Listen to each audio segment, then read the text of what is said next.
జనాన్ని నమ్మించి నట్టేట ముంచిన చంద్రబాబు ప్రభుత్వం ఆయన ఎప్పటిలాగే ఎన్నికల్లో హామీలు ఇవ్వటం, ఆ తర్వాత అధికారంలోకి వచ్చిన తర్వాత ప్రజల్ని ఎలా మోసం చేస్తాడో ఈ బడ్జెట్ లో మీరు చూస్తే ఆయన తన ఇచ్చిన హామీల్ని ఎలా గాలికి వదిలేశాడో స్పష్టంగా అర్థమవుతుంది.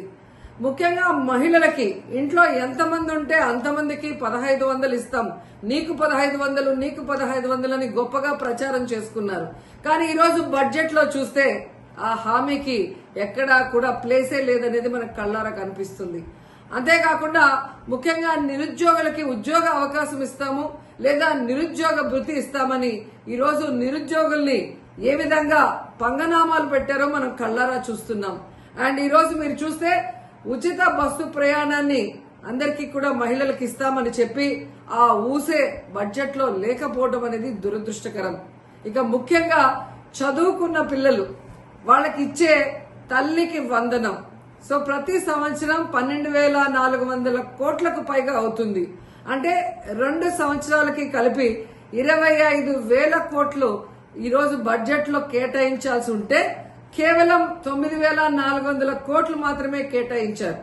ఎందుకు ఇది చెప్తున్నానంటే లాస్ట్ ఇయర్ కూడా ఇలాగే కేటాయించి ఏ విధంగా తల్లికి వందనం ఇవ్వకుండా మోసం చేశారో మళ్లీ ఇప్పుడు అదే కేటాయించిందే కొంచెమైనా అది మళ్లీ ఇవ్వకుండా మోసం చేయడానికి వీళ్ళు అంకెల గారడి ఎలా చేస్తున్నారో తల్లులు తెలుసుకోవాలని కూడా ఈ సందర్భంగా తెలియజేసుకుంటున్నాను.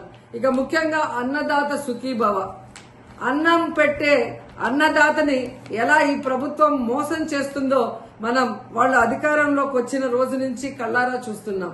ఈ రోజు వాళ్ళకి 10,400 కోట్లకు పైగా కేటాయించాల్సి ఉంటే కేవలం 6,300 కోట్లు మాత్రమే కేటాయించారు.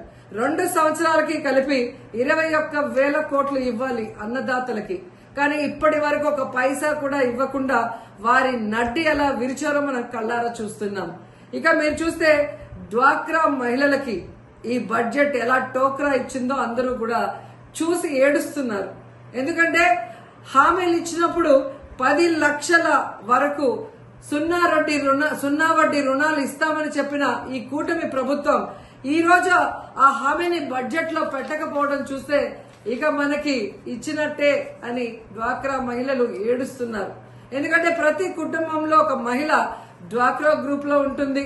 తాను పొదుపు చేసుకున్న డబ్బుతో ఈ రోజు తన కుటుంబ అవసరాలను తీర్చుకునే వాళ్ళని ఎలా ఈ చంద్రబాబు నాయుడు మోసం చేశాడో ప్రతి ఒక్కరు కూడా గమనిస్తూ వచ్చారు.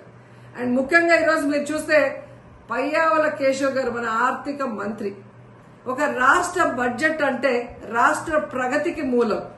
అలాంటి బడ్జెట్ ని ఏ విధంగా పాజిటివ్ నోట్ తో ఇంట్రడ్యూస్ చేయాల్సింది పోయి ఒక నెగటివ్ నోట్ తో ఆయన ఇంట్రడ్యూస్ చేయడం చూస్తుంటే ఈ రాష్ట్ర ప్రభుత్వం కూటమి ప్రభుత్వం ఏ విధంగా ప్రతికూల ధోరణితో ముందుకు వెళ్తుందో మనం అర్థం చేసుకోవాలి.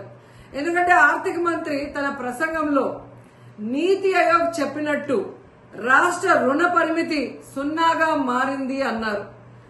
మరి అదే మంత్రి ముగుస్తున్న ఆర్థిక సంవత్సరానికి 1,00,000 కోట్లు అప్పులు చేశాము, ప్రస్తుత ప్రవేశపెట్టిన ఈ బడ్జెట్ అంచనాల మేరకు ఇంకా 75,000 పైచిలుకు కోట్ల రూపాయలని అప్పులు చేయబోతున్నామని ఎలా ధైర్యంగా చెప్పారో ఆయన ఈ రాష్ట్ర ప్రజలకు చెప్పాల్సిన అవసరం ఉందని కూడా ఈ సందర్భంగా తెలియజేసుకుంటున్నాను.